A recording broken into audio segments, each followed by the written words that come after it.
ఎడదారి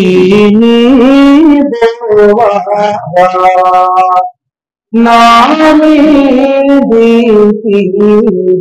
ఇడుమానేరాగా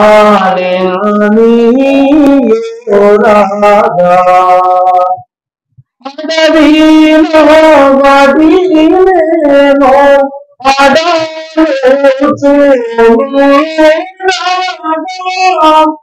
పరవాకు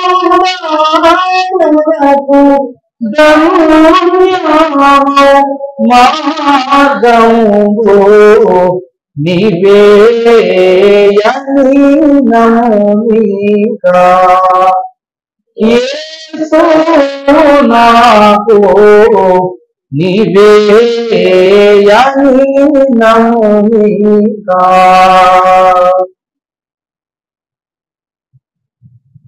దేవుని ప్రియబిడ్డలారా, పరిశుద్ధుడగు సంఘ సహవాసము యొద్దకు దేవుని నామముగా దేవుని పరిశుద్ధ సముఖముగు ఈ 6వ దినమున తండ్రి సన్నిధికి వచ్చిన మనము సిలువ సన్నిధిలో చేరిన వారై పరలోకపు సన్నిధిలో రాకడలో చేర్చబడగలిగే భాగ్యము తండ్రి మనందరకును దయచేయును గాక. ఆమేన్. సంతోషము. దేవుని వాక్యమును ధ్యానము చేసుకుందాము. పరిశుద్ధ లేఖన భాగములో నుండి భక్తుడైన పరమార్థ జ్ఞాని అయిన యోహాను రాసిన ప్రకటన గ్రంథము 13వ అధ్యాయము 17వ వచనము నుండి మనము చదువుకున్నట్లయితే, కాగా కొద్దివారు గాని గొప్పవారు గాని ధనికులు గాని దరిద్రులు గాని స్వాతంత్రులు గాని అందరూ తమ కుడి చేతి మీదనైనను తమ నొసటి అందైనను ముద్ర వేయించుకున్నట్లును, ఆ ముద్ర అనగా ఆ మృగము యొక్క పేరునైనను దాని పేరిటి సంఖ్య అయినను కలవాడు తప్ప క్రయ విక్రయములను చేయుటకు మరెవ్వరికి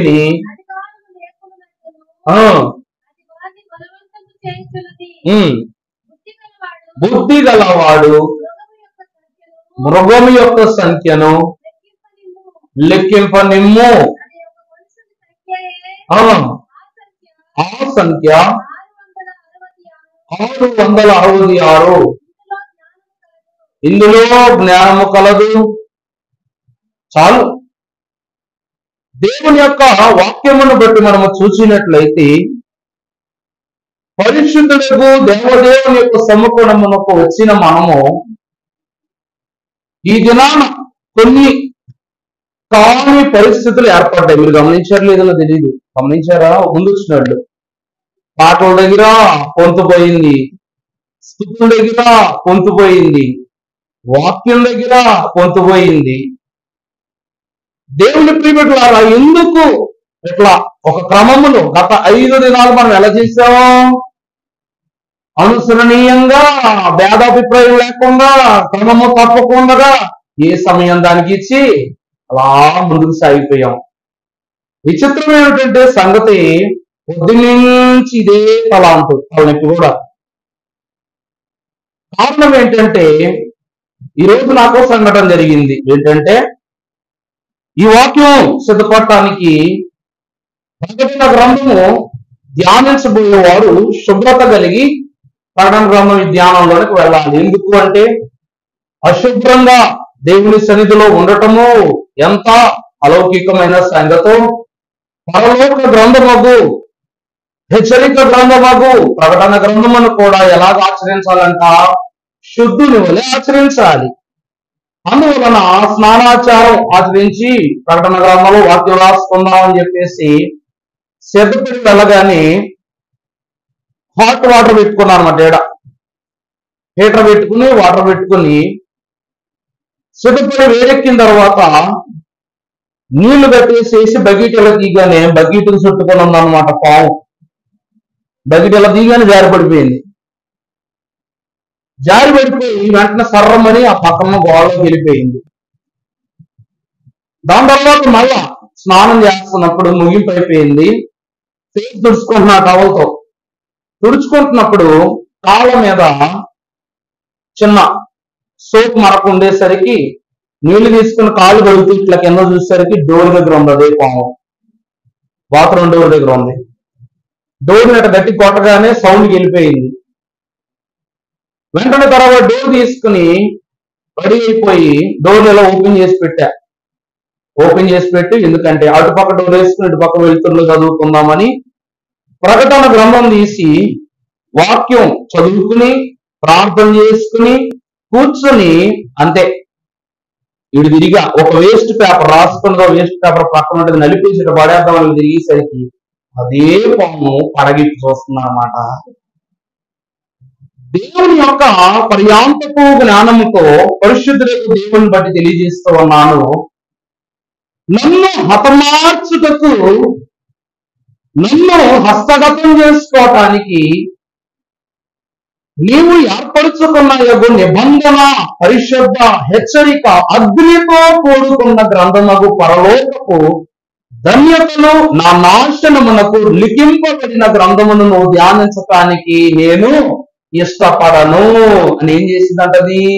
భీష్మించుకుని కూర్చుందన్నమాట. ప్రభునందు ప్రియులారా, ఒకసారి కాదు 3. విచిత్రం ఏంటంటే స్టీల్ బకెట్ కి హీటర్ ఉంది కాబట్టి మనకు షాక్ పడుతుంది. పాములకు ఉన్నటువంటి శక్తి ఏంటి అంటే ఏ మెటాలిక్ థింగ్స్ నైనా అబ్జర్వ్ చేసుకుని ఉంటాయి అన్నమాట పాములు. అందువల్ల దానికి షాక్ కొట్ల. పోనీ బెదిరించినప్పుడైనా అటు వెళ్ళిపోయింది. తర్వాత బాత్రూమ్ డోర్ దగ్గరికి వచ్చి నిలబడింది. ఆ తర్వాత గుమ్మం ఎదురుగా వచ్చి ఏకంగా పడగిప్పి చూస్తుందన్నమాట. ఇప్పుడు దీన్ని నేను ఆపేయాలా వద్దా? ఆపేయాలన్నో చేతులు ఎత్తండి, ఆపొద్దన్నో చేతులు ఎత్తండి. చేతులు సగం సగం ఎత్తుతున్నారు. ఆపేయమన్న వాళ్ళు సగం మంది, ఆపొద్దన్న వాళ్ళు సగం మంది. చాలు, ఆపొద్దన్న వాళ్ళు ఎక్కువ ఉన్నారు. వాళ్ళ మాట నెగ్గిద్దాం. దేవుని ప్రియబిడ్డలారా, శిలువ ధ్యానములలో ప్రకటన గ్రంథముల గురించి బోధించేటప్పుడు క్రీస్తు ప్రభువారు పొందుకున్న దెబ్బలన్నీ ఎవరి మీదకి వచ్చి పడతాయి అంట? సాతాను మీదకి వచ్చి పడతాయి అంట. కారణం ఏమిటి అంటే యేసు క్రీస్తు ప్రభువారు శరీరము హీనమైనంతగా ముజ్జైపోయినంతగా వేదన పడుతూ కూడా అపవాదిని గెత్సెమనే తోటలో పాదాల క్రింద వేసి తప్పటం వలన అపవాదికి ఆ దినమున ఏం కలిగింది? ప్రభువు యొక్క ఒత్తిడంతా. ఎందుకంటే ప్రభు ఏం మోస్తున్నారు ఆ సమయంలో? పాప భారం మోస్తున్నారన్నమాట. గిన్నెలో ఉన్నదంతా తాగారు కాబట్టి ప్రభు వల్లే కావట్లా ఆ పాపాన్ని మీటు. అందుకే అడుగు తీసి అడుగేస్తున్నారు. అందులో ఒక అడుగు దేని మీద వేశారంట? సర్పమ్మ మీద వేశారంట గెత్సెమనే తోటలో. అలా వేయంగానే సర్పం ఏమైపోయింది చెప్పండి? ఉక్కిరి బిక్కిరి అయిపోయింది. దేవుని ప్రియబిడ్డలారా, ఈరోజు 6వ రోజు. నిన్నటి దినమున 5వ రోజును గురించిన ప్రసంగం చెప్పా. 5 ఆదరణలు చెప్పా. ఈ 5 ఆదరణలను సంపాదించుకున్న వానికి 6వ రోజు ఏమొస్తుందంటే సాతాను సర్పమా సర్వకార్యముల యందు శ్రమలతో కూడిన చావు నీకు అనే శక్తి వస్తుందంట. దేవుని వాక్యాన్ని బట్టి చూస్తే అసలు నేను చదువుతుంది ఈ 666 గురించి విచక్షణ జ్ఞానం. దేవుని వాక్యాన్ని బట్టి చూస్తే ఒకసారి ఆఖరి వచనం చదవండి అమ్మా. 18వ వచనం. బుద్ధి గలవాడు మృగము యొక్క సంఖ్యను లెక్కింపనిమ్ము. అది యొక్క మనుష్యుని సంఖ్య ఉన్నది. ఆ సంఖ్య 66. ఇందులో ఏమున్నది?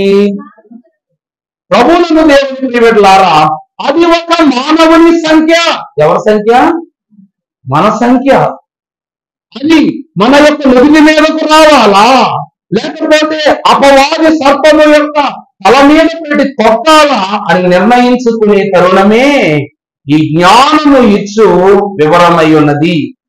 దేవుని ప్రియబిడ్డలారా, 5 దినములు ఎంతో ఆశీర్వాదముగా సృష్టి నిర్మాణములు చేసిన దేవుడు 6వ రోజు మానవ నిర్మాణము తర్వాత అలసినట్లు మనము చూచాం. మానవుడు పుట్టడంతోనే ప్రభువుకు ఎన్నో ఎన్నో ఎన్నో నొప్పులు తెచ్చిపెట్టాడంట. నేను చెప్పింది అర్థమవుతుందమ్మా? అన్ని జీవులు ఆహారం కావాలని అడగలేదు, మాకు సమృద్ధిగా ఉండటానికి నీడ కావాలని అడగలేదు, మాకు ఫలానా స్థానము కావాలని అడగలేదు. కానీ ఆదామట ప్రతి చిన్న విషయం దేవుణ్ణి అడిగేవాడంట. దేవుడు ఊరకనే ఆధిపత్యమును ఆదామునకు ఇవ్వలేదు. మా వాళ్ళకి నేను సంగతులు చెప్పి ఆ మిగిలిన వాళ్ళు విన్నారో తెలియదు, కానీ మరొకసారి చెప్పాలి కాబట్టి బాధ్యత కాబట్టి చెప్తున్నా. దేవుడు అంట చిన్న పెట్ట కథలండి, ఇదేమి బైబిల్లో ఉన్న మాట కాదు, చిన్న పెట్ట కథ. మానవుడిని దేవుడు నిర్మించినప్పుడు అన్ని తెలివితేటలేనంట. ఎంత తెలివితేటలంటే జీవవృక్ష ఫలాలను దాటి మంచి చెడ్డ ఫలములు తిన్నప్పుడు చావు ఏంటో తెలిసింది. కానీ జీవవృక్ష ఫలములు తిన్నటువంటి ఆదాముకు మరణము గురించి తెలియదు. అందువలన తన కన్నుల ఎదురుగా ఎవరెలా పుడతారో తెలుసు, ఎవరెలా జీవిస్తారో తెలుసు, ఎవరెంతటి వారవుతారో తెలుసు, ఎవరి మనస్సులో ఏముందో తెలుసు, ఎవరి మనసు తన గురించి చెడుగా ఆలోచిస్తుందో తెలుసు, అన్ని తెలుసు. అన్ని తెలిసినప్పుడు ఆదాము ఊరికే ఉండగలడా? ఉండలేడు. మరి ఏం చేస్తాడు? నాకు అధికారం కావాలని కూర్చుంటాడనమాట. అందువలన దేవదేవుడు ఏం చేశాడంట? సృష్టిని అధికారముగా ఆదాముకు అప్పచెప్పాడంట. అప్పచెప్పినప్పుడు మరలా అధికారం అంత అప్పచెప్పిన తర్వాత మరి ఇంతటి అధికారికి ఒక తోడు ఉండాలి కదా అని తన మనసులో తలంపు పుట్టింది. తను తలంచుకున్న విషయము దేవునికి తెలుసు కాబట్టి అతనికి గాఢ నిద్ర కలుగు చేసి ఎవరు సృష్టించారు? అవ్వమ్మను సృష్టించారు. ఈనాడున అన్నీ తెలిసిన ఆదాము అన్నీ తెలిసిన వాడిగా ఉండలేడు కాబట్టి దేవునికి తలనొప్పుగా మారే సమయంలో దేవుడు ఏం చేసినట్ట? నోటు మీద వేసి కూర్చో అని చెప్పేసి ఇక్కడ ఏలేసుకుని కూర్చోమన్నాడు. అప్పుడు ముక్కుకి పెదానికి మధ్యలో ఇక్కడ ఒక చిన్న గుంటలా ఉంటుంది, తెలుసా మీకు? ఎక్కడ ఉంటుందా? దేవుడు ఎప్పుడైతే నోటు మీద వేసుకున్నాడు అన్నాడు, ఆ ముద్ర ఇక్కడ స్టాంపులో పడిపోయింది అనమాట. అందుకే పిల్లల్ని ఏమంటాం మనం? నోటు మీద వేసుకో అనగా నేను ఇట్లా పెట్టుకోమంటారు. ఇది దేనికి గుర్తునగా గప్చిప్, ఇక నువ్వు మాట్లాడటానికి వీలు లేదు అని చెప్పడానికి గుర్తు. అందువల్ల దేవదేవుడు మానవుని యొక్క అంతరంగాన్ని అర్థం చేసుకోవటానికి ఎంతో ఎంతో ఎంతో ఇబ్బంది పడి 7వ దినమున విశ్రాంతి తీసుకున్నారు ప్రభువు. దేవుని ప్రియపెట్టారో అయ్యా, అదంతా వేరే సంగతి. కానీ ఈ 6 అనే సంఖ్య అంత గొప్పదా అంటే నిజంగానే గొప్పది. మా వాళ్ళందరికీ బాగా తెలిసి 6 గురించి నేను ఎన్నిసార్లు చెప్పుకుంటాను.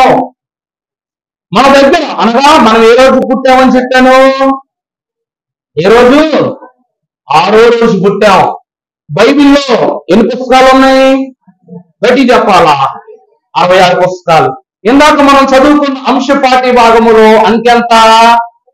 666. 6 అను మానవుడు 66 పుస్తకాలు కలిగిన ఈ పరిశుద్ధ గ్రంథాన్ని అనుసరించి జీవిస్తే అపవాది యొక్క ముద్రయగు 666ను పాదాల కింద వేసి ఏం చేయొచ్చు? తొక్కివేయచ్చు. ప్రభువు చేసిన కార్యమే మీరు చేసేవారిగా ఉండాలంటమే ఈ 6వ దినం యొక్క దీవెన. అయ్యగారు ఈ 6 యొక్క అంతస్తులో ఇంకొంచెం ప్రత్యేకంగా చెప్పండి అని ఆశపడినట్లయితే పరిశుద్ధ లేఖన భాగములో నుండి ఆదికాండము 2వ అధ్యాయము 2వ వచనమును చదువుకున్నప్పుడు దేవుడు తాను చేసిన తన పనిని 7వ దినములోగా సంపూర్తి చేసి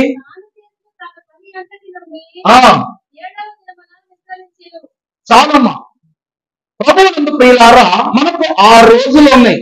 ఆదివారం కాసేపు ప్రక్కన ఉంచినట్లయితే సోమవారము ఏ ప్రార్థన? స్వస్థ ప్రార్థన. మంగళవారం ఏ ప్రార్థన? బుధవారం ఏ ప్రార్థన? ఏ ప్రార్థన పెట్టుకోం కాబట్టి ఏ ప్రార్థన లేదనుకుంటారేమో. ధ్యాన ప్రార్థన. మూడోది ఏంటండి? ధ్యాన ప్రార్థన అనగా సిద్ధపాటు ప్రార్థన. ఇక నాలుగవది గురువారం ఏ ప్రార్థన? అంతరంగ సంస్కారం. ఏడవ రోజు అనగా ఐదవ రోజు ఏ ప్రార్థన? శుక్రవారం శిలువ ధ్యాన ప్రార్థన అనగా ఉపవాస ప్రార్థన. ఇక ఆరవ రోజు శనివారం ఏ ప్రార్థన? రెడీ చెప్పాలి. సిద్ధపాటు ప్రార్థన. దేనికి సిద్ధపాటు? దేనికి సిద్ధపాటు? విశ్రాంతి దినమునకు సిద్ధపాటు, దైవ సహవాసమునకు సిద్ధపాటు, దేవునితో దేవుని రాకడలో ఏర్పాటు చేయబడటానికి సిద్ధపాటు. అందుకే దైవజనులైన దేవదాసయ్య గారు అన్నారు, శనివారము సంపూర్ణ దినము అన్నారు. శనివారం ఏంటండి? సంపూర్ణ దినం అన్నారు. మానవుడు పుట్టడంతోనే సృష్టికి సంపూర్ణత లభించింది కాబట్టి మానవుడు దేవునిలో సంపూర్ణము కాకూడదని అపవాది ఏం చేస్తాడంట? బయటకు వచ్చి బుస కొడతాడంట. ఏం చేస్తాడండి? నీ బొమ్మము బయట ఉండి బుస కొడతాడు. లోపలికి రావడానికి వాడికి దమ్ము లేదు. అందుకే లోపలికి రాలేక బకెట్కి చుట్టుకున్నాడు, బాత్రూమ్ డోర్ కూడా పడ్డాడు, ఈ డోర్ దగ్గర పడ్డాడు. కానీ లోపలికి వచ్చి పట్టడానికి వాడికి ఏం లేదు. మీకు ఒక విషయం తెలుసా? నేను అక్కడ హోల్ ఉంది, ఇక్కడ ఒక డ్రింకింగ్ హోల్ ఉంది, వాటర్ వెళ్తాను, ఎగ్జాస్ట్ హోల్ ఉంది. కానీ నేను కింద పండుకుంటా, ఇక్కడ తలకాయ పెట్టుకుని పండుకుంటా, బలిపీఠం మీద తల పెట్టుకుని పండుకుంటాను. ఎప్పుడైనా ఆ కన్నంలోంచి మాలు చూసేవాడు, ఇలా చూసేవాడు అనమాట. ఎప్పుడో ఒకసారి బొద్దింకైనా వచ్చి ఏమో కానీ పాము ఒకసారి కూడా రాలా. అప్పుడు ఒకరోజు కళ్ళ ఉప్పు పాము వచ్చింది. ఎలా వచ్చిందండి? కళ్ళ ఉప్పు పాము వచ్చింది. ఎలా వచ్చిందంటే నేను అలా చూస్తున్నప్పుడు కాళ్ళు పట్టుకుని ఈ నేరుగా బయటికి లాక్కెళ్ళిపోయింది అనమాట ఒక సర్పం. అలా నాకు కళ వచ్చింది అనమాట. అప్పుడు లేచి ప్రార్థన చేసుకున్నప్పుడు, నాయన అపవాది కూడా రానున్న దినాల్లో పరలోకము వెళుతున్న మమ్ములను పాదములను పట్టుకుని లాగుతాడని రాశావు కదా ప్రభువా.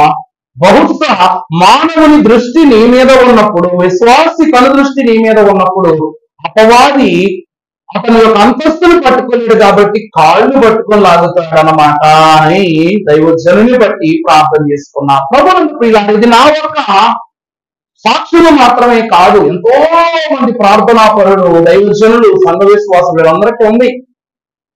దేవునిని బట్టి చూసినట్లయితే 6వ దినము దేవుని నిర్మాణము చేత సంపూర్ణమయ్యాడు కాబట్టి ఆదామును పడేసింది. క్రీస్తు ప్రభువారు సంపూర్ణము కాబోతున్నాడు కాబట్టి యేసు ప్రభువారు 3వ దినమును లేవబోతున్నారని తెలిసి శుక్రవారమునకు ఆదివారమునకు మధ్య దినముకు శనివార దినమున సైనికులైన వారు ఏం చేశారు చెప్పండి? ఆ యొక్క సమాధి వద్దకు వెళ్ళి ప్రభు బయటికి రావటానికి వీల్లేదు, ప్రభువుకు వీళ్ళు తీసుకొచ్చి ఏ అలంకరణలు గాని అత్తరు చల్లటం గాని పనులు ఏమీ చేయకూడదని ఏం చేశారంట? గొలుసులు పెట్టి ఆ సమాధిని బంధించేశారు. అపవాది దేవుని యొక్క మహిమ విశ్వాసికి అందకూడదని 6వ దినమున నరకం చూపిస్తాడు. కానీ దీని అధిగమించిన వాడి దేవుని యొక్క విశ్వాసి కాదు, దేవుని యొక్క వారసులు అని మీకు తెలియజేస్తున్నా. ఇది మొదటిది 6 అనగా సంపూర్ణత. ఇంకా రెండవది చూస్తే ఋతు గ్రంథము 3వ అధ్యాయము 15వ వచనమును మనము చదువుకుంటే,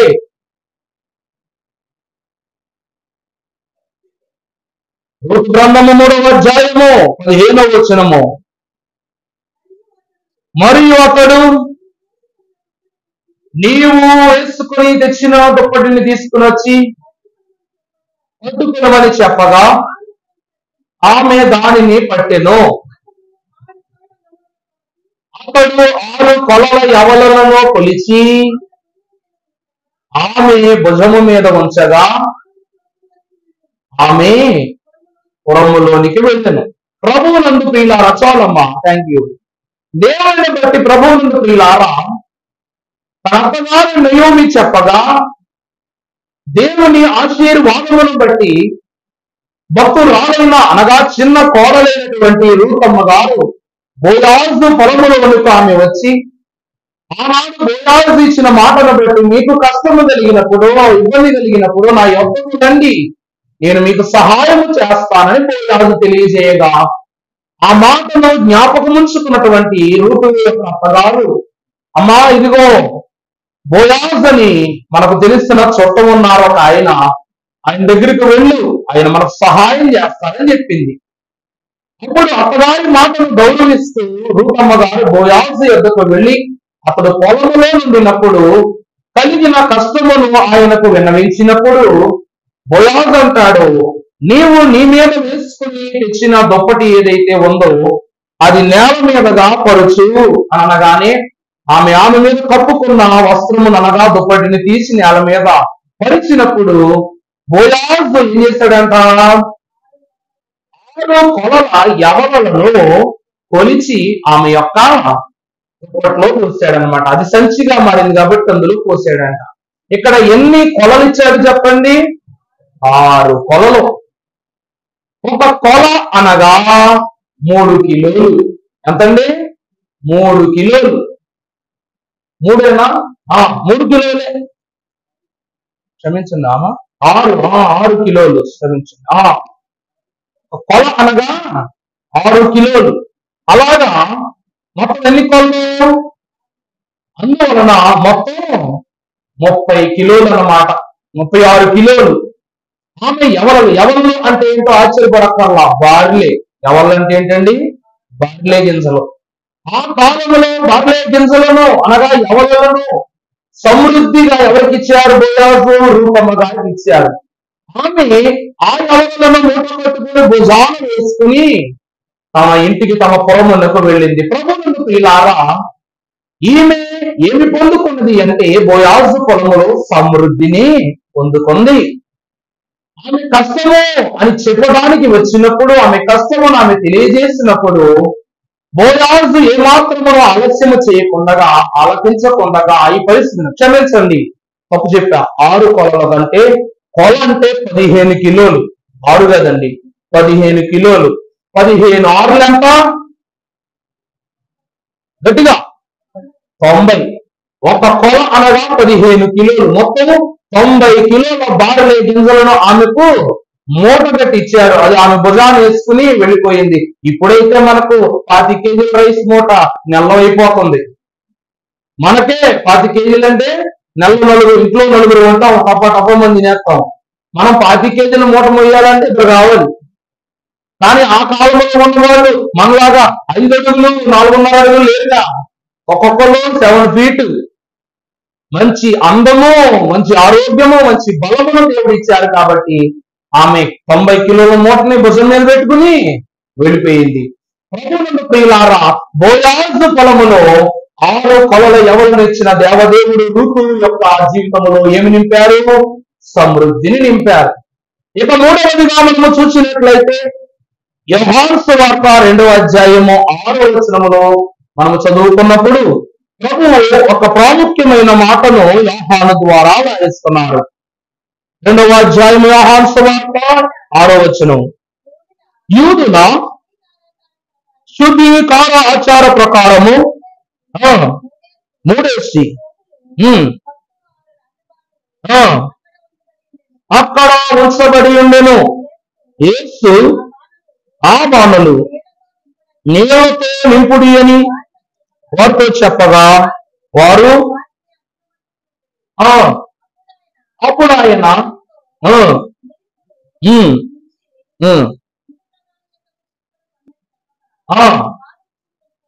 చాలమ్మా, దేవుని బట్టి ప్రభువు నామమున తెలియజేస్తూ ఉన్నా, కానాను వివాహములో యేసు క్రీస్తు ప్రభు వారు ఆ పురమునకు వెళ్ళినప్పుడు అక్కడ ద్రాక్షారసము అయిపోయింది. అప్పుడు అక్కడ ఎన్ని రాతి బాణాలు కనబడుతున్నాయి? 6 రాతి బాణాలు కనబడుతున్నాయి. ఆ 6 రాతి బాణలు లో ఉన్న ద్రాక్షరసం అయిపోవడం ద్వారా ఈ పెళ్లి ఏమైనా పాలు కాబోతుంది, అగౌరవము పాలు కాబోతుందని గ్రహించిన దేవదేవుడు ఆ 6 రాతి బాణాలలో ఏమి నింపమన్నారు? నీళ్లు నింపండి అని చెప్పి ప్రభువు ప్రార్థన చేయగా ఆ ద్రవము ద్రాక్షరసముగా మారింది. మరలా ద్రాక్షరసం పరలోకమును వారు విందు చేసిన వారుగా కనబడుతున్నారు. ఇక్కడ ఈ 6 రాతి బాణలు మానవునికి గుర్తు. మనలో ఒక మాట అంటారు, మనిషి ఒళ్ళంతా నీరే అంటారు కదమ్మా. మనిషి ఒళ్ళంతా ఏంటి? నీరే. కానీ ఎక్కడ దెబ్బలు తగిలినా అన్ని చోట్ల నుండి రక్తం వస్తుంది. కానీ హృదయమునకు గాయము కలిగినప్పుడు ఎక్కడి నుంచి నీళ్ళు వస్తాయి? అలలోంచి నీళ్ళు వస్తాయి. దేవుని యొక్క విశ్వాస సమూహముగా ఏర్పడిన ప్రతి ఒక్క విశ్వాసి గ్రహించాల్సిన సత్యం ఇది. యేసు క్రీస్తు ప్రభువారు ఆయన రక్తమును కన్నీరుగా మార్చి గెత్సెమనీ వనములో ప్రార్థన చేశారు. ఆ దినమున విశ్వాసుల కొరకు అనగా మన కొరకు ఆయన రక్తము నీరాయను. కానీ ప్రారంభములో ఆయన ప్రార్థన ద్వారా నీరు ద్రాక్షరసముగా మార్చబడెను. దేవుని వాక్యమును బట్టి అక్కడ నిండిన 6 రాతి బాణలు మానవునికి గుర్తు. నింపబడిన మానవ తలాంతులను బట్టి ఆ నీరంతయు మన జీవితములకు గుర్తు. వాటిని దేవదేవుడు మంచి ద్రాక్షరసముగా మార్చిన వారై ఉన్నారు. ప్రభువును ప్రియులారా, ఇప్పుడు 3 విషయాలు మీకు అర్థమయ్యేలా చెప్తా. 6వ దినమున మానవుని సృజించి మనిషి అనగా దేవుని యొక్క స్వరూప్యం అని తెలియజేశారు ప్రభు. 6వ దినమున మానవుడు దైవ రూపమును నిర్మింపబడిన వాడు, దేవుని రూపాన సృజింపబడిన వాడని ప్రభు తెలియజేశారు. బోయాజు పొలములో రూపమ్మ గారికి 6 పొలల ఎవలనిచ్చి ఆమె యొక్క కరువును తీర్చారు ప్రభు. 3వదిగా 6 రాతి బాణలలో ద్రాక్షరసమును మరలా పునరుద్ధీకరింపచేసి గౌరవాన్ని నిలబెట్టారు. మానవునికి ఏం కావాలి? జన్మ కావాలి. కరువు కష్టములలో నుండి తప్పింపబడటం కావాలి. సమృద్ధి కావాలి. 3వది గౌరవ మర్యాదలు కావాలి. ఇవి 3 మనకు కావాలి. ఇక మరొకటి తర్వాత మనం చూసినట్లయితే పరిశుద్ధుడగు దేవదేవుడు లూకాసు సువార్త 23వ అధ్యాయం 34వ వచనములో రాసినట్లు యేసు క్రీస్తు ప్రభు వారు పలికిన మొదటి మాట, యేసు తండ్రి వీరెరుగరు గనుక వీరిని క్షమించుమని చెప్పెను. అలాగే యోహాను సువార్త 19వ అధ్యాయం 30వ వచనంలో ప్రభు అంటారు సమాప్తము. ఏమంటారు? సమాప్తము. చిరక పుచ్చుకుని చెప్పి చాలండి. ప్రభువునందు దేవుని ప్రియబిడ్డలారా, అందరూ 7 మాటలు పలికినావా ప్రభువా, 7 ముఖ్యాంశములు పరచితివా. 7 మాటలు పలికినావా. చాలు. కానీ నిజాలకు వెళ్ళినట్లయితే ప్రభువు మన కొరకు ఎన్ని మాటలు పలికారు? ఎన్ని మాటలండి? 6 మాటలే. ఆఖరి మాట ఏంటి చూస్తే లూకాసు సువార్త 23వ అధ్యాయం 46వ వచనంలో తండ్రి నా ఆత్మను నీకు. ఈ మాట తండ్రికిని కుమారునికి జరిగిన సంభాషణ. అప్పుడు యేసు గొప్ప శబ్దముతో కేక వేసి తండ్రి నీ చేతికి నా ఆత్మను అప్పగిస్తూ ఉన్నాను అని. ప్రభువునందు ప్రియులారా, 6వ దినము మనిషికి జన్మనిస్తే 6వ దినము అనగా 6 దినముల దీవెనకు సాదృశ్యముగా 6 సంఖ్య మానవునికి కరువు కష్టములను తీరిస్తే, 6 సంఖ్య మానవునికి గౌరవమునిస్తే, 6 సంఖ్య క్రీస్తు ప్రభు వారి మాటల ద్వారా మనకి ఏమిచ్చింది? రక్షణనిచ్చింది శిలువ మీద. అందువలన ఈ 6 రక్షణకు గుర్తు. 7 సంపూర్ణ సంఖ్య అమ్మ, కానీ 6 పరిపూర్ణ సంఖ్య విశ్వాసికి. ఇదే దేవదేవుడు మీకు ప్రత్యక్షపరుస్తున్న మాట. అలాగే 6 అనగా బైబిల్ మిషను సంఖ్య. బైబిల్ మిషన్ ఎన్ని అక్షరాలు? 6 అక్షరాలు ఉన్నాయి.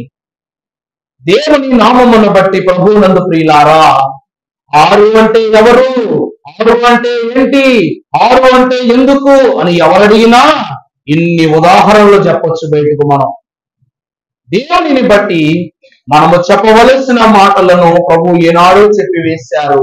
మనము అయ్యగారు సిలువు గురించి చెప్పండి అయ్యగారు, ఈ ఏళ్ళ గురించి మాకెందుకు అంటే, నెంబర్స్ లేకపోతే లైఫ్ ఏం లేదు, లైఫ్ లేదు. ఎందుకు అంటే దేవదేవుడు వీటిని గురించి విశ్లేషణ చేసే సంఖ్యాకాండము అనేటువంటి ఒక పుస్తకాన్ని రాశారు. ఎందుకు అనగా వరుస తప్పిన క్రమములన్నిటినీ సంఖ్యాకాండములు మరలా ప్రభు మోషే ద్వారా జత చేర్చిన వారై ఉన్నారు. వరుస క్రమము తప్పిన ప్రతి ఒక్క సంగతులను సంఖ్యాకాండములో నిర్దేశపూర్వకముగా ప్రభువు వ్రాయించారు. ప్రభువునందు ప్రియులారా, 5 విషయములు మీకు చెప్పా. ఎన్ని విషయాలండి? 5 విషయాలు మీకు చెప్పా. 1 జన్మము, 2వది సమృద్ధి, 3వది గౌరవము, 4వది చెప్పండి ప్రభువు యొక్క 6 మాటలు అనగా రక్షణ, 5వది ఏమై ఉన్నది? Bible machine. ఈ 5 ఆశీర్వాదములు ఈ 6 సంఖ్య ద్వారా మనము సంపాదించుకున్నాం. కాబట్టి 6వ స్థితిలో ఉన్న మానవుడు 666వ ముద్రను ఏం చేయాలి? అనగద్రొక్కి వేయాలి. సంఖ్యల గురించి ప్రభు ఎంత ప్రత్యేకంగా రాశారు చూసారా? ఆ సంఖ్య నీకు ఏమిస్తుందంట? జ్ఞానము. నీకేమిస్తుందమ్మా? జ్ఞానము. ఆ జ్ఞానము మంచి చెడ్డల వృక్ష ఫలము తిన్నప్పుడు ఆదామునకు దేవుడు అనుగ్రహించారు. నేను చెప్పింది అర్థమవుతుందా? అంటే ఇదిగో రేపటి ఆయుక్తము కాబోయే సంఘములకు నీవు చేసిన ఈ కార్యము వలన ఈ జ్ఞానాన్ని నీకు ఇస్తూ ఉన్నానని ప్రభు అనుగ్రహించారంట. ప్రభునందు ప్రియులారా, దేవదేవుని యొక్క మహిమ కార్యములు ఎంత ఘనమైనవో చూచారా? దేవుని బట్టి మనము గమనించినట్లయితే 6 అనగా తక్కువ చేయబడనిది, 6 అనగా ఆధారమైనది, 6 అనగా ఆదేశింపబడినది, 6 అనగా ఆరోగ్యమైనది, 6 అనగా ఆరోహణము చేయునది. 6 అంటే ఏంటండి? ఆరోహణము చేయునది. అట్లా ఆరోహణము చేయగలిగే ధన్యత త్రిత్వ దేవుడు సిలువ సాక్షులనుగా నిలవబడిన మీకు, మిమ్ములను సృజించిన మీ తండ్రి, 6 మాటలతో మిమ్ములను రక్షించిన మీ తండ్రి, 6 అక్షరముల బైబిల్ మిషన్లతో మిమ్ములను ఆరోహణము ఆయుక్తము చేసి మిమ్ములను నడిపించును గాక. ఆమేన్. పరిశుద్ధుడా నీకు అనేక వందనములు. కృపోన్నతుడవైన మా దేవ, రక్షకుడా నీకు అనేక వందనములు. నీ ప్రభావ హస్తముతో మా దైవ జనులు బయలుపరచిన బైబిల్ మిషన్లో తండ్రి మానవుని ప్రతిష్ఠించారు, మానవుని విశ్వాసిగా ప్రతిష్ఠించారు. పరలోకములో పరిశుద్ధాత్మ దీవెనతో మహిమ దేహముగా ప్రతిష్ఠించబోతున్నారు కనుక తండ్రి, ఏ రీతిగా ఆదాము యొక్క జన్మ జరిగినదో అలాగే పరలోకములో మా జన్మ జరుగుటకు కృప చూపించండి. 6 కొలవ ఎవరలతో రూపము సమృద్ధి పొందుకున్నట్లు పరలోకపు జీవాహారముతో మాకు సమృద్ధినివ్వండి. ఏ రీతిగా నాయన భక్తుడైనటువంటి తండ్రి యేసుక్రీస్తు ప్రభువారు 6 రాతి బాణులను ద్రాక్షరసముతో నింపారో ఆ రీతిగాని మానవుని దేహమును నీ పరిశుద్ధాత్మ దీవెన రక్షణ రక్తముతో నింపండి తండ్రి. ఆ రీతిగాని 6 మాటలను నీవు మా కొరకు పలికిన విధానమును బట్టి ఆ 6 మాటలలోని మహిమాన్విత ఉద్దేశములను మీరు మాలో మరుగు చేయండి. ఆ రీతిగా ఈ విషయములన్నిటి ద్వారా బైబిల్ మిషనులో తండ్రి మేము వెలిగి మలిగి ఎదిగి ఫలించే ధన్యత దయచేయమని ఆశీర్వాదమునకు నిత్య స్థానమైన యేసు నామములు మిక్కిలి వినయముగా బ్రతిమలాడి వేడుకొనుచున్న మా ప్రియ పరలోకపు తండ్రి. ఆమేన్. ప్రభు దీవించి ఆశీర్వదించి ఆయన మహిమ పొందును గాక. మరణాత.